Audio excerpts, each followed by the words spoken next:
भारत के विभिन्न प्रांतों से पधारे बहुत ही सम्मानित अभिभावकगण और प्रवेश लेने के लिए आए हुए प्रिय छात्रगण, सर्वप्रथम आप सबका मैं अपनी इस गुरुकुल व्यवस्था में अभिनंदन और स्वागत करता हूँ।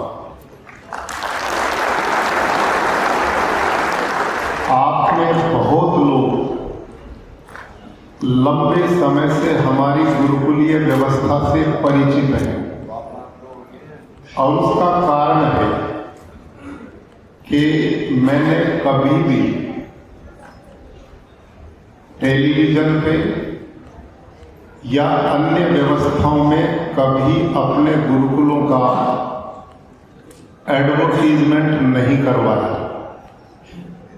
मैंने एक सोच बनाई थी कि एडवर्टीजमेंट करने वाले हमारे पढ़े हुए छात्र होने चाहिए।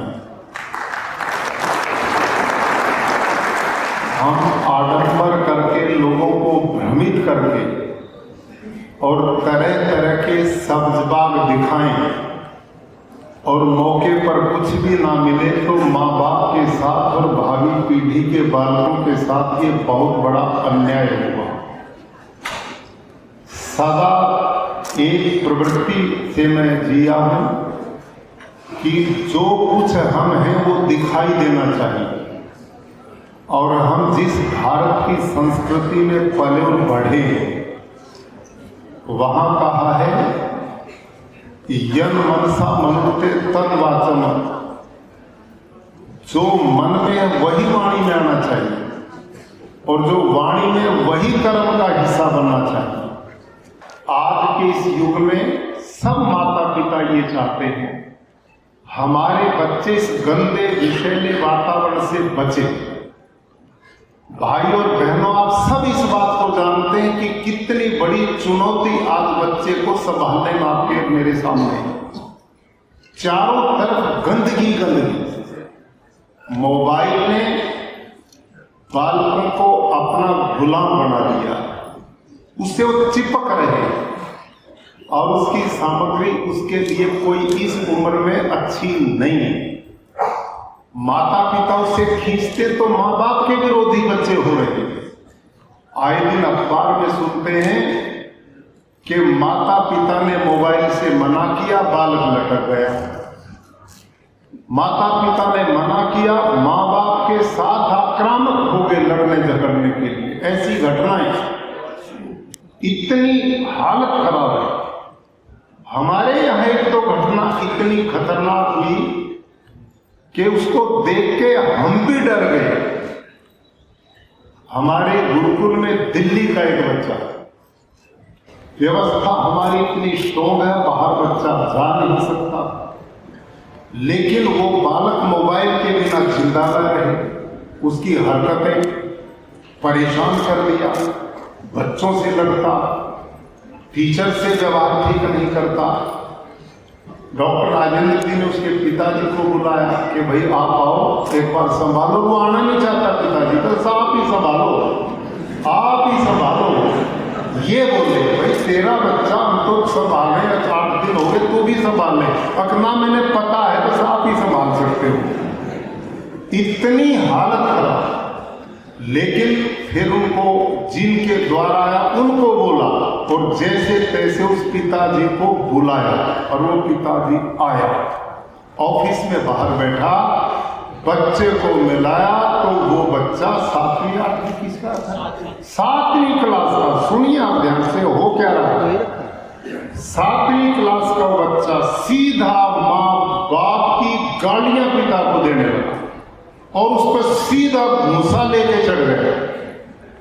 और पिताजी ने, देखो दवाई सुनो ध्यान से, जब उसने पिताजी पे घूंसा उठाया तो हमारे लोगों ने उसको खींचा, धमकाया उसके सामने और वो कहा ये इससे नहीं मानेगा, अपने जेब से मोबाइल लगा और बच्चे को दे दिया मोबाइल।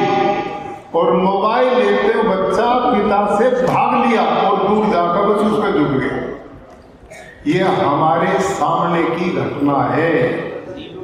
नीलोखेड़ी गुरुकुल की घटना डॉक्टर साहब के साथ। ये हालत एक की नहीं है, ये बहुत बड़ी समस्या बन गई। बड़े बड़े जो संस्थान शिक्षा के हैं वहां ड्रग्स, सूखे नशे का कारोबार, उसके कारण भावी पीढ़ी नशेड़ी बनकर बर्बाद हो रही है। चारों तरफ गंदगी है। अब उस गंदगी से बचने का तरीका डे स्कूल कैसे कर सकते? वहां तो बच्चा स्कूल में गया, पढ़ के घर आ गया, फिर उसी गंदगी में पड़ गया। मोबाइल से आप नहीं बचा सकते, टीवी से आप दूर नहीं कर सकते, गंदे साथियों से आप अलग नहीं कर सकते। तो ऐसे सोच के माता पिता मेरे से मिले और उन्होंने कहा कि इस व्यवस्था को आपने बढ़ाना पड़ेगा। तो मैंने अपने साथी जिन्हों वर्षों मेरे साथ मिलकर काम किया, डॉक्टर राजेंद्र विद्यालंकार जी हमारे बीच में महाविद्वान हैं, प्रोफेसर हैं, लेखक हैं, चिंतक हैं, और श्री जगदीश आर्य जिन्होंने 11 साल मेरे साथ निरंतर गुरुकुल में काम किया। शिव कुमार जी ने मेरे गुरुकुल में साथ काम किया। मैंने इनकी टीम बुलाई, मैंने कहा कि सोचो क्या हो सकता है। उन्होंने कहा जी इसका तो एक ही तरीका है कि बैंकों की शरण में जाएं और उनसे कर्जा ले और संस्थान बनाए। मैं कहा करो, लोग तो माँ बाप बच्चे देते, उनकी सुरक्षा करना, राष्ट्र का भविष्य बचाना, यह हमारा नैतिक दायित्व, करो इसका। और इस सोच को लेके हमने नीलोखेड़ी में एक गुरुकुल आज से 10 साल पहले स्थापित किया। बैंकों ने हमें सहयोग किया, उनका हमारे पे विश्वास था। 1 रुपया हमने किसी से दान रूप में पैसा नहीं लिया। मैंने कहा नहीं, हम इसको इंडिपेंडेंट और एक भावनात्मक चीज बनाएंगे। और हमने कुल 500 बच्चों के लिए एक संस्थान तैयार किया। माँ बाप ने वो कराया था। वहां तो 1000 बच्चे आ गए एडमिशन के लिए, पहले ही साल पूरा हो गया। फिर हमने उसमें और अगले साल संख्या बढ़ाने का, वो भी पूरा हो गया और भीड़ और बढ़ती गई। उन्होंने कहा और करो। तो जहां आप आज बैठे हैं, ये इंजीनियरिंग कॉलेज होता और ये लोग, ये बंद पड़ा हुआ था। ये हमारे पास आए कि साहब हमारी ये जगह है, आप इसमें कुछ बहुत स्पीड से बच्चे आप पे आते तो इसकी सोचिए। तो हमारी टीम ने, लोगों ने स्नेह दिया तो हमने इसको खड़ा किया। आज 1300 बच्चे इस संस्थान में पढ़ते हैं जहां बैठे हुए 1300। और इसके बीच में रक्षाबंधन का पर्व था।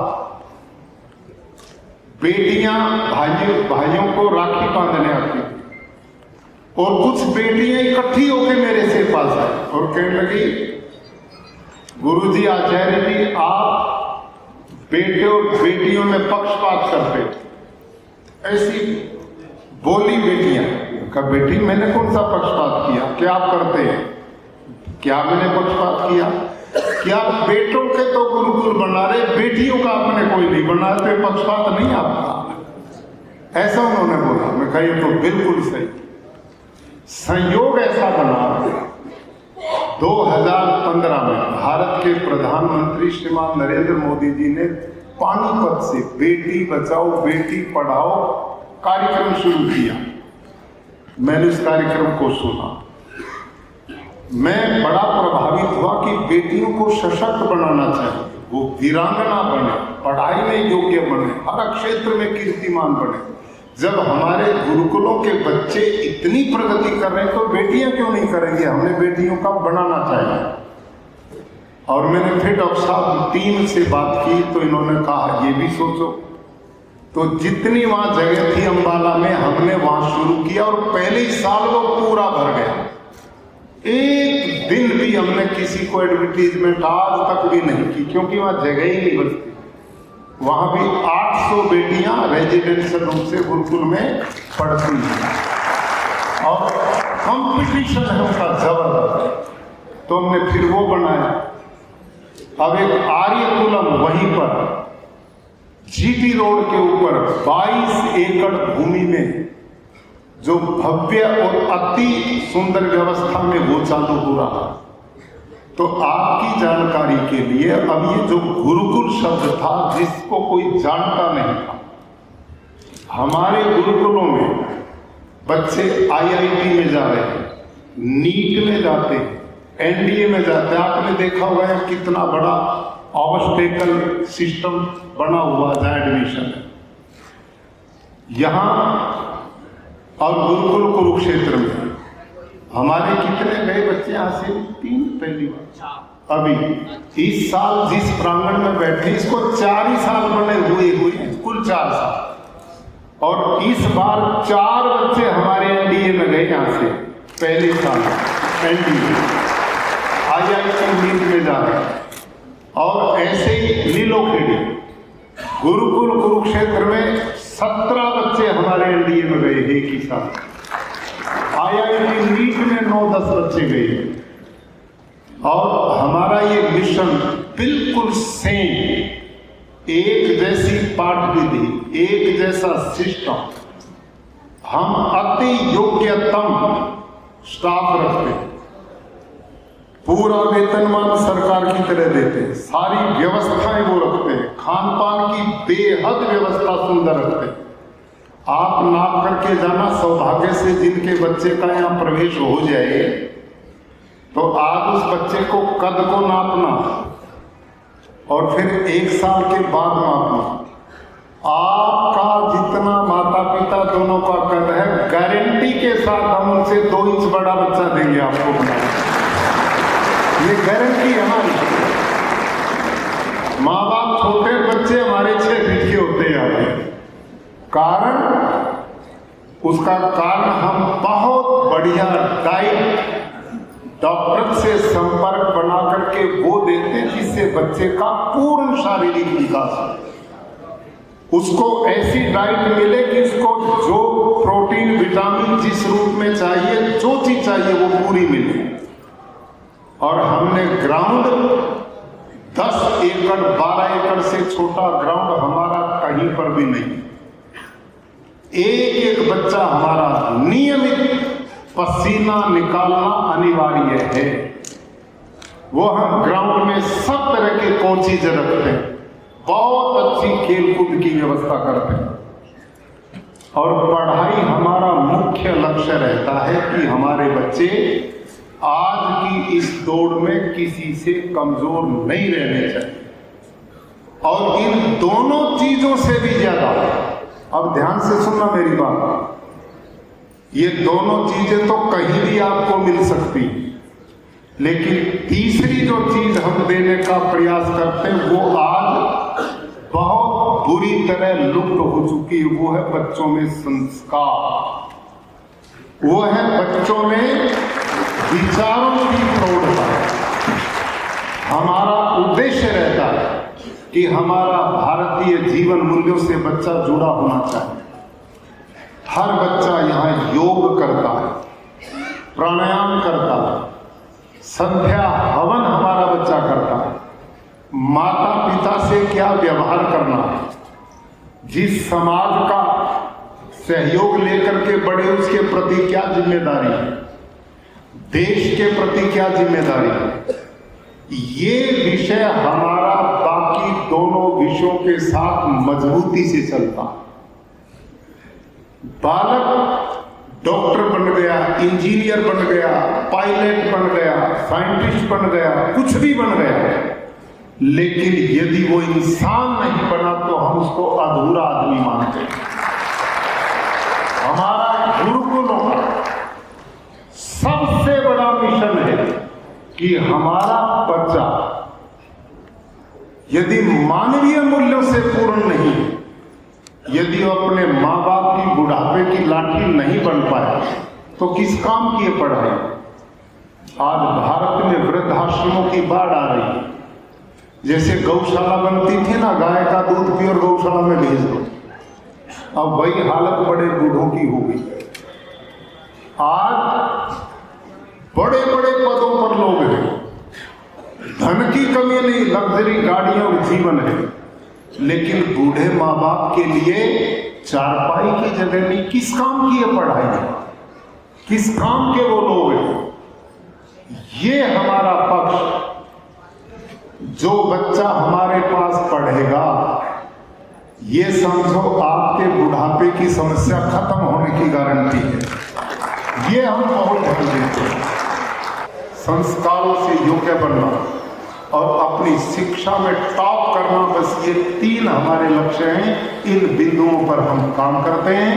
आप सब यहाँ आए हैं, पुनः आप सबका अभिनंदन, स्वागत और सबके प्रति मेरी बहुत बहुत शुभकामनाएं। धन्यवाद।